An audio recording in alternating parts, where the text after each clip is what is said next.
സദീപ് നമസ്കാരം. നമസ്കാരം. വലിയ സന്തോഷം. ഒന്ന്, വലിയ തിരക്കും നോമ്പിന്റെ ഇടയിലാണ് നമ്മളിപ്പോ ഇരിക്കുന്നത്. അപ്പൊ നമ്മളിങ്ങനെ കുറച്ച് സമയം വിശേഷങ്ങളൊക്കെ അറിയാം ഇങ്ങനെയൊക്കെ ആയിട്ട്. ഇപ്പൊ നോമ്പിന്റെ തിരക്കായതുകൊണ്ട് നോമ്പിനെ പറ്റിയിട്ട് തന്നെ പറഞ്ഞ് നമുക്ക് ആരംഭിക്കാം. അതെ, നോമ്പ് എന്ന് പറയുന്നത് ഗംഭീരമായൊരു എക്സ്പീരിയൻസ് ആണ്.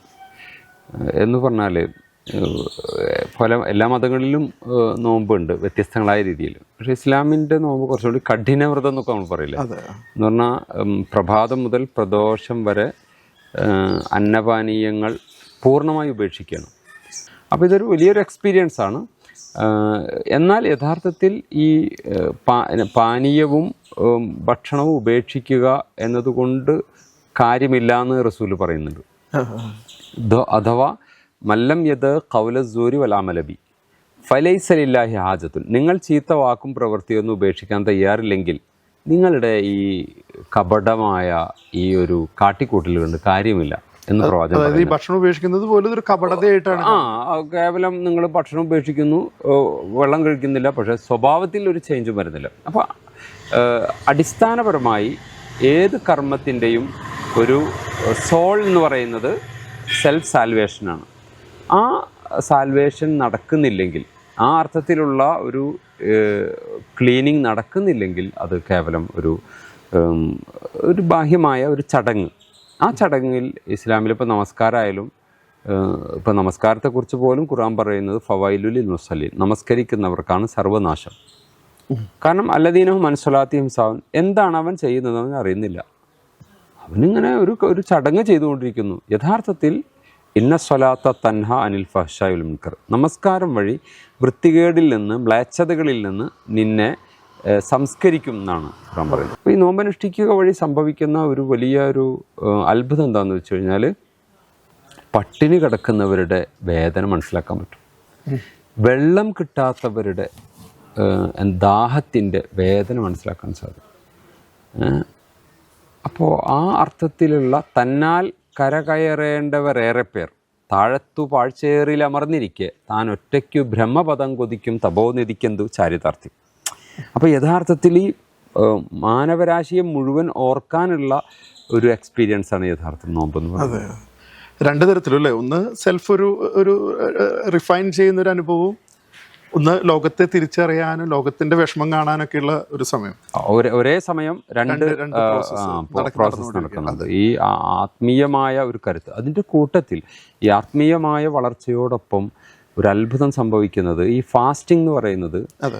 ഇപ്പോൾ നമ്മൾ ഓപ്പറേഷനൊക്കെ കഴിഞ്ഞാൽ ഓപ്പറേഷന് മുമ്പും ശേഷവും ഭക്ഷണം കഴിക്കാൻ പറ്റില്ല എന്ന് പറയും. അഥവാ നമ്മൾ സ്റ്റൊമക്ക് കാലിയാകുമ്പോൾ നമ്മുടെ വൈറ്റൽ പവർ കൂടുതൽ എന്താ പറയുക, ഇതിൻ്റെ ഉപാപചയ പ്രവർത്തനങ്ങൾ ഏർപ്പെടുന്നു. അതുവഴി ടോക്സിക് ലോഡ് മുഴുവൻ പോകുന്നു. ഡീറ്റോക്സിഫിക്കേഷൻ നടക്കുന്നു എന്നുള്ളതാണ്. ഡീറ്റോക്സ് ഒരു മെത്തേഡ് രണ്ട് ശരീരത്തിലും മനസ്സിലും അല്ലെ, സമൂഹത്തിലും ഒരേ സമയം മനസ്സിന്റെ ഡീറ്റോക്സും ശരീരത്തിന്റെ ഡീറ്റോക്സും നടക്കുന്നു. കാരണം അതൊരു ഗംഭീര അത് ചെയ്യുമ്പോഴേ നമുക്കറിയുള്ളൂ. എന്നാൽ അത്ഭുതകരമായ ഒരു കാര്യം, നമ്മളിപ്പോൾ ഈ വെയിലത്താണ് നമ്മൾ ഇരിക്കുന്നത്, എൻ്റെ എനർജിയെ അത് ബാധിക്കുന്നില്ല. യഥാർത്ഥത്തിൽ നമ്മൾ ബ്രേക്ക്ഫാസ്റ്റ് കഴിച്ചില്ലെങ്കിൽ നമ്മൾ തളരും. ഇത് നമ്മൾ ഉച്ചഭക്ഷണം കഴിച്ചില്ലെങ്കിൽ നമ്മളെ ബാധിക്കുന്നില്ല എന്നുള്ളതാണ്. അതാണ് എന്താണ് മൈൻഡ് പവർ എന്ന് പറയുന്ന സാധനം. ഈ മൈൻഡ് പവർ എന്നത് ഗംഭീരമായ ഒരു സംഭവമാണ്. ഉസ്താദ്, അങ്ങ് തൃശ്ശൂർ ജില്ലയിൽ തന്നെ ഏറ്റവും കൂടുതൽ ആളുകൾ ജുമാ നിസ്കാരത്തിന് വരും, റംദാൻ നിസ്കാരത്തിനൊക്കെ വരികയും ചെയ്യുന്ന മുതുവട്ടൂർ മഹലിലെ കാസിയാണ്. വലിയ ഒരു ഉത്തരവാദിത്വത്തിലുള്ള ഒരാളാണെന്നറിയാം. 10,900 വീടുകൾ ഈ മഹലിന് കീഴെയുണ്ട്. എങ്ങനെയാണ് ആ ഉത്തരവാദിത്വമൊക്കെ കാണുന്നത്? വളരെ സന്തോഷത്തോടെ. ഇത് നമ്മളൊരു ജോലിയായി അതിനെ കണ്ടു കഴിഞ്ഞാൽ നമുക്ക് മടുപ്പ് വരും. ഞാൻ ഒരിക്കലും ഇത് ഒരു ജോലിയായി കാണുന്നില്ല. ഈ ദൗത്യം നിർവഹിക്കുന്നവർ പ്രവാചകന്മാരുടെ അനന്തരാവകാശികളാണ് എന്ന ഒരു പ്രവാചക വചനമുണ്ട്. ഇപ്പോൾ നമ്മൾ ദൈവത്തിൻ്റെ പ്രതിനിധികൾ എന്നാണ് ഇപ്പോൾ ക്രൈസ്തവ അധ്യക്ഷന്മാർ ഇവരൊക്കെ പറയാം. ഇസ്ലാമിൽ അതിനെ കാണുന്നത് എന്താണ്, സർവീസ് ചെയ്യുന്ന ആളുകളായിട്ടാണ്. അപ്പോൾ പ്രവാചകന്മാരുടെ പണി ചെയ്യുന്നവർ എന്ന നിലക്ക് നമ്മെ സംബന്ധിച്ചിടത്തോളം നമ്മൾ ആ ഒരു മൈൻഡ് സെറ്റിലുള്ളത്. അപ്പോൾ നമ്മളെപ്പോഴും ബിസി ഷെഡ്യൂളിലാണ് ഉണ്ടാവുക. വന്നബിയു ല യനാമു ഐനാഹു എന്നാണ് പ്രവാചകൻ്റെ ഒരു വചനമുണ്ട്. വക്കദാലിക്കൽ അംബിയ, പ്രവാചകന്മാരുടെ എന്താണ് യനാമു ഐനാഹു വല യനാമു ഖൽബുഹു, അവരുടെ കണ്ണ് മാത്രമേ അടയുള്ളൂ, ഹൃദയം ഉറങ്ങില്ല എന്ന്. രാത്രി പോലും അവർ ഉറക്കല്ല എന്നാണ്, ഒരു ജാഗ്രതയുള്ളവരാണ്. അപ്പോൾ ആ അർത്ഥത്തിലൊരു സർവീസ് ആണ് നമ്മൾ, ആ സർവീസ് മൈൻഡോട് കൂടി. ഇപ്പം ഞാൻ ഒരു 10-25 വർഷത്തോളമായി ഈ മഹലിലെ സേവനം ചെയ്യുന്നു. അപ്പോൾ 22ാമത്തെ വയസ്സിലാണ് ഞാൻ വരുന്നത്. അപ്പോൾ ഇത്രയും ദീർഘകാലമൊന്നും അധിക പേര് നിൽക്കാറില്ല, പലവിധ കാരണങ്ങളാൽ. പക്ഷെ നമുക്ക് പലവിധ കാരണങ്ങളാൽ അങ്ങനെ ആയി, ഒരു കോയിൻസിഡൻസ് എന്നൊക്കെ പറയില്ലേ, നമ്മൾ അങ്ങനെ ഉണ്ടായിപ്പോയി. പിന്നെ ഇവിടുത്തെ മഹലിലെ മനുഷ്യർ, ഇവിടുത്തെ ആളുകൾ വളരെ പരന്നു കിടക്കുന്ന ഹിന്ദുവും മുസ്ലിമും ക്രൈസ്തവരൊക്കെ അങ്ങനെ ഒരുമിച്ച് നിൽക്കുന്ന വലിയൊരു മഹല്, അങ്ങനെ നമുക്കൊരു ഡിസ്കംഫർട്ട് നമുക്ക് ഫീൽ ചെയ്യാത്ത വിധത്തിൽ നമ്മെ വല്ലാതെ സ്നേഹിക്കുന്നു, കുടുംബത്തിൻ്റെ ഭാഗമായി.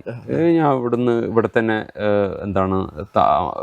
വർഷങ്ങളായി താമസിക്കുന്നു, ഇവിടുന്ന് വിവാഹം കഴിച്ചു, ഇവിടെ മക്കളായി, ഇവിടെ വീടായി. അങ്ങനെ ഒരു ഉത്തരവാദിത്തം എന്ന് പറയാൻ നിസ്സാരമല്ല, വലിയ ഉത്തരവാദിത്തമാണ്. നമ്മളെപ്പോഴും അലേർട്ടായിരിക്കണം.